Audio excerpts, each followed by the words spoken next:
Hi friends, welcome to చెక్కారిష్ట YouTube channel అండి. కూరలు కర్రీస్ తిని బెజారీ అయిపోయారా? ఒకసారి ఈ పచ్చడి ట్రై చేయండి, చాలా బాగుంటుంది. వేడి వేడి అన్నంలో కొంచెం నెయ్యి వేసుకొని తింటే సూపర్గా ఉంటుంది.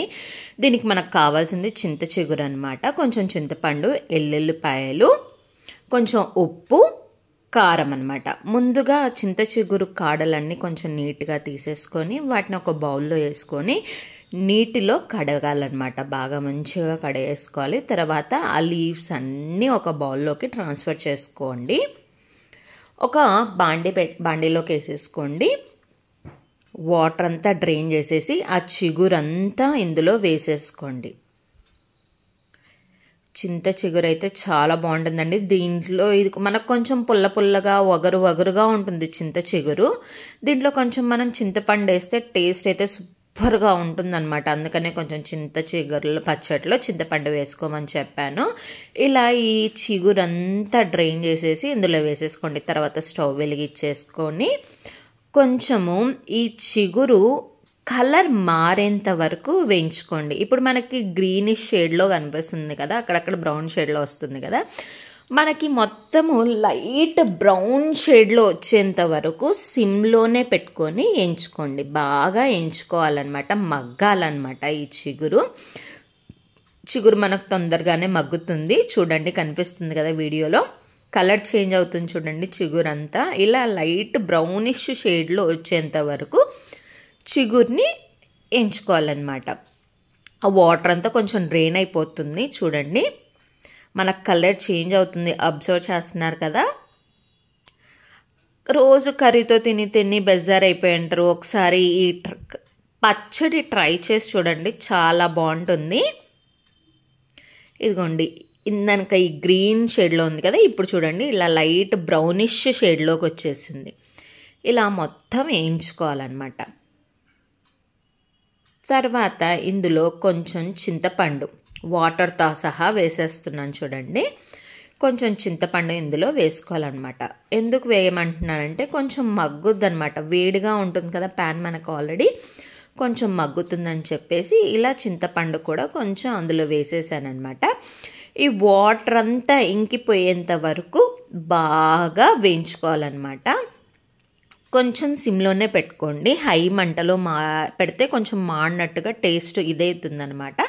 సిమ్లోనే పెట్టుకొని ఈ వాటర్ అంతా మొత్తము ఇంకిపోయేంత వరకు ఇలా వేపుతూ ఉండండి. లైట్ ఫ్లేమ్లో పెట్టేసుకొని ఇలా వేపుతూ ఉండాలన్నమాట.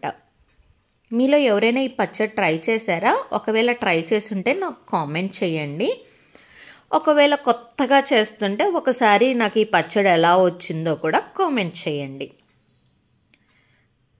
తర్వాత మిక్సీ గిన్నెలోకి తీసుకోవాలన్నమాట. చల్లారిచ్చాక ఇందులో కొంచెం ఉప్పు, కారం వేసుకోవాలి.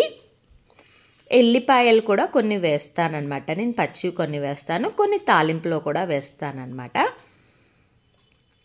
నేను మీకు ఆల్రెడీ చెప్పాను, ఈ కారం వచ్చేసి నేను ఇంట్లోనే పట్టేసుకున్నానండి. కొంచెం కారము, జీలకర్ర వేసేసి పట్టేసుకున్నాను అనమాట. అందుకనే నేను ఇలా ఒట్టి కారమే తీసుకుంటున్నాను. కొంతమంది ఎండుమిరపకాయలు కూడా వేయించి తీసుకోవచ్చు అనమాట, మీ ఇష్టము. ఒక లైట్గా అలా గ్రైండ్ చేసుకోండి. ఇప్పుడు రోటి పచ్చళ్ళు ఎవరు చేస్తున్నారు కదా అంతే అంటారా, కానీ రోటి పచ్చడే చాలా టేస్ట్ అనమాట. కొంచెం అలా తిప్పేసుకున్నారనుకోండి, లైట్గా మెదుగుతుందన్నమాట. కచ్చా పచ్చాగా మెదిగేలా చూసుకోండి. తర్వాత తాలింపు పెట్టుకోవాలన్నమాట. ఒక ప్యాన్ తీసుకొని అందులో కొంచెం ఆయిల్ వేసుకొని తాలింపు గింజలు, ఎల్లిపాయలు వేసుకోండి. కరివేపాకు, కొత్తిమీర కూడా వేసుకోండి. తాలింపు కూడా లైట్ ఫ్లేమ్లో పెట్టుకొని వేపుకోండి. మనకి టేస్ట్ అనేది బాగా తెలుస్తుందన్నమాట.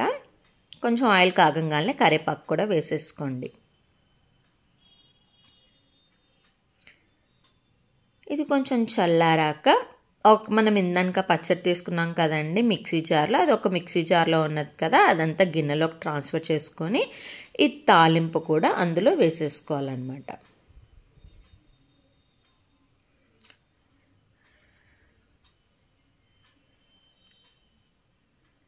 మనం బాగా కలుపుకోవాలన్నమాట. ఈ తాలింపు పెట్టిందంతా ఇంకిపోతుంది. కొంచెం చూడండి, కొంచెం లైట్ వేడిగా వేసేసుకోండి, చాలా బాగుంటుందన్నమాట.